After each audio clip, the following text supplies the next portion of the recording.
Hello students, आज हम lesson solid state में जो टॉपिक ले रहे हैं उसका नाम है रेडियस रेशो रूल, यानी कि त्रिज्या अनुपात नियम।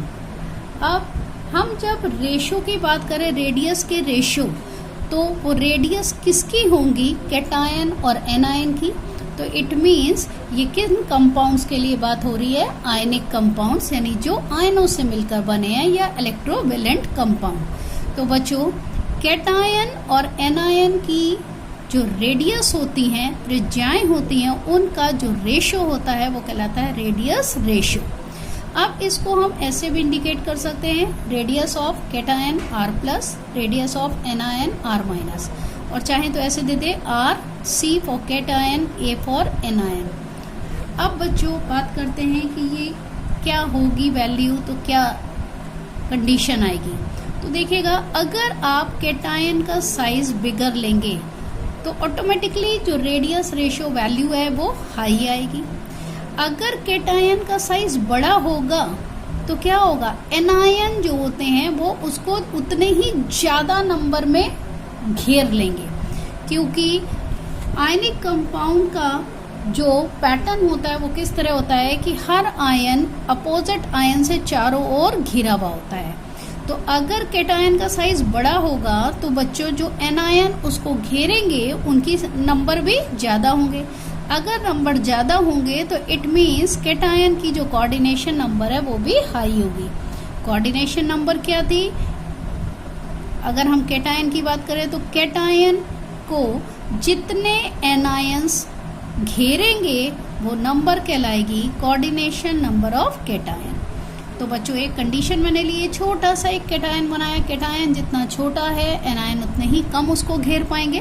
तो इस सबसे छोटा साइज मैंने कैटायन का लिया। तो आप देखो बच्चों, दो ही एनायन इसको घेर पा रहे हैं। एनायन को मैंने नेगेटिव से और ग्रीन कलर से शो किया है, कैटायन बहुत ही स्मॉल है, पिंक कलर से दिया है। तो बच्चों, इसमें कैटायन को कितने एनायंस ने घेरा है? दो ने, इसलिए कोऑर्डिनेशन नंबर क्या होगी? 2।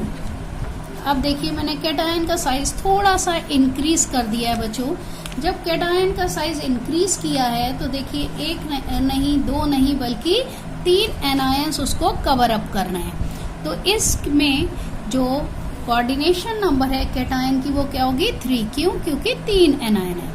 अब मैंने कैटायन का साइज थोड़ा और बड़ा कर दिया, तो एनायन कितने आ गए? 4।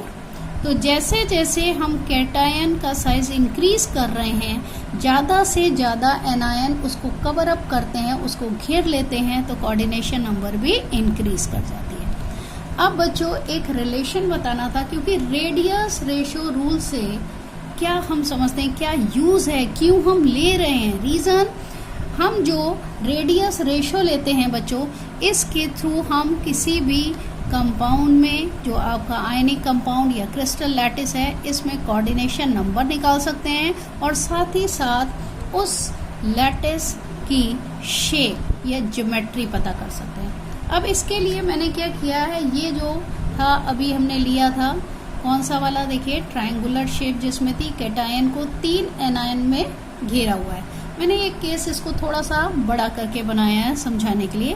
तो बच्चों, ये छोटा वाला सर्कल कैटायन है और ये 3 लिए हैं मैंने एनायन। अब मैंने क्या किया है, एनायंस के जो सेंटर्स हैं उनको ऐसे करके मिला दिया।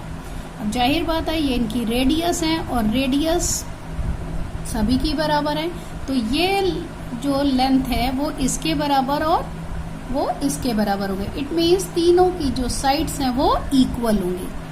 अगर बच्चों तीनों की साइड्स इक्वल हैं तो इट मीन्स ये कैसा ट्रायंगल हुआ? Equilateral triangle.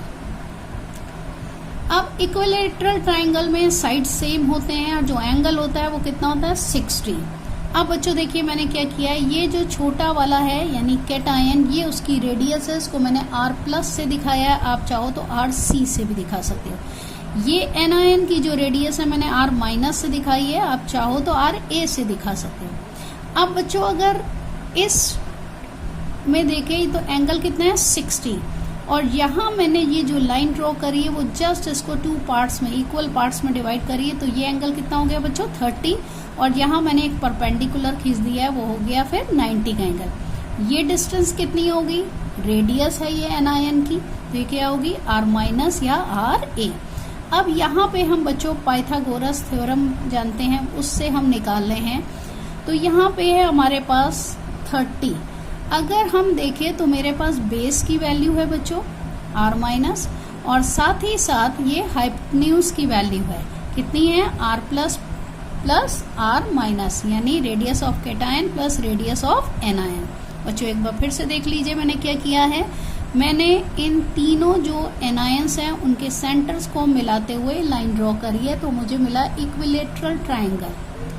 ठीक है, इक्विलेटरल ट्रायंगल में क्या होता है, तीनों साइड्स सेम होती हैं और तीनों के एंगल्स भी सेम होते हैं। अब ट्रायंगल का जो सम ऑफ एंगल होता है वो 180 होता है, तो हर एंगल कितने का हुआ, 60 का। अब मैंने क्या किया है, जो केटायन का जो सेंटर है उससे इस पे परपेंडिकुलर खींचा है और एक लाइन यहाँ से इसको मीट कराती हुई यहाँ खींच दी है। तो बच्चों ये टोटल एंगल था 60, ये इसका हाफ हो गया, तो ये हो गया 30। अब बच्चों मुझे बेस की वैल्यू मालूम है, क्यों मालूम है, क्योंकि ये एनायन की रेडियस है R माइनस।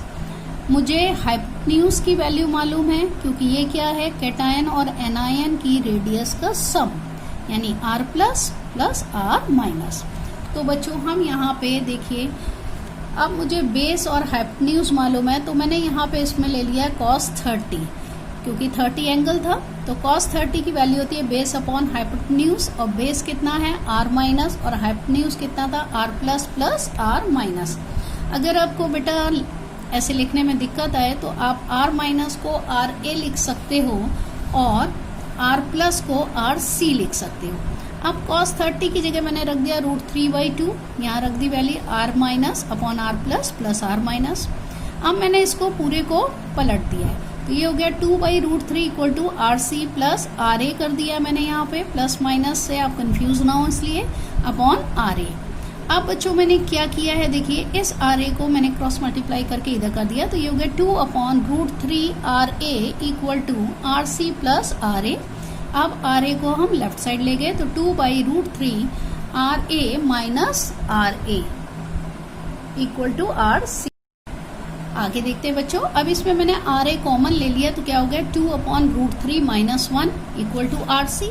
अब मैंने क्या किया, देखिए RA को हम क्रॉस मल्टीप्लाई करके इधर ले आए, तो RC upon RA equal to 2/√3 minus 1। अब √3 की वैल्यू मैंने फिट कर दिया है, ये कितनी होती है 1.732। नेक्स्ट स्टेप में एलसीएम ले लीजिए, तो ये क्या होगा 2 माइनस 1.732 अपॉन 1.732। ये सब्ट्रैक्ट करने पे आया मेरा आंसर 0.268 अपॉन 1.732।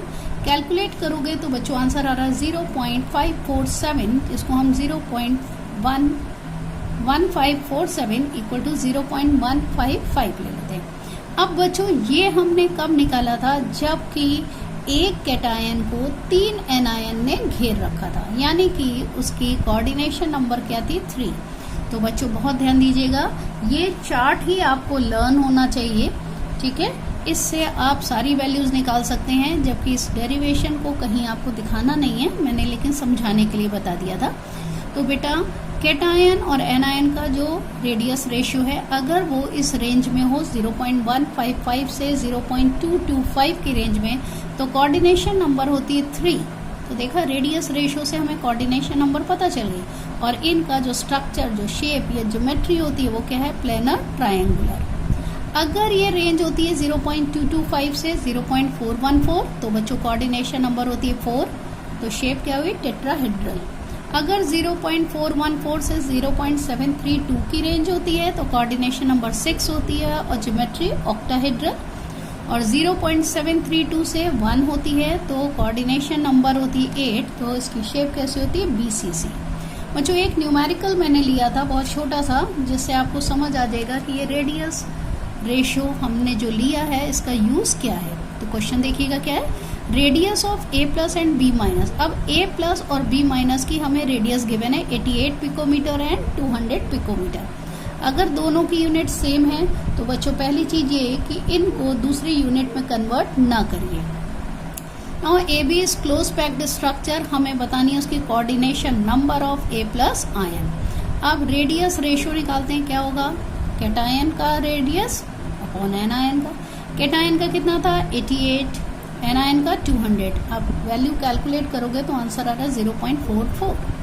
अब बच्चों 0.44, तो आप देखिए हम इसी रेंज में हैं, 0.414 से 0.732, तो इट मीन्स कोऑर्डिनेशन नंबर क्या है 6।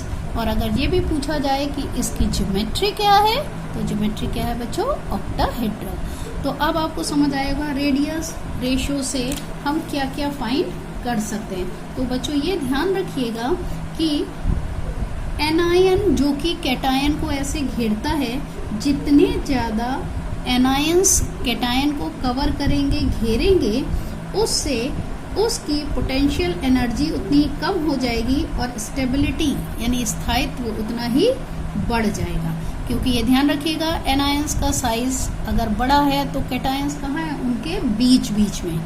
तो उसी हिसाब से ये क्या होगा कि साइज के अकॉर्डिंग कि कैटायन और एनायन का साइज कैसा है, तो कैटायंस क्या होंगे एनायंस के बीच बीच में फिट हो जाएंगे। तो ओवरऑल किसी क्रिस्टल लैटिस का स्ट्रक्चर कौन डिसाइड कर रहा है, एनायंस, और कैटायंस क्या है उनके बीच बीच में जो वॉइड्स हैं, खाली स्पेस है, उसमें फिट हो जाते हैं। ओके बेटा।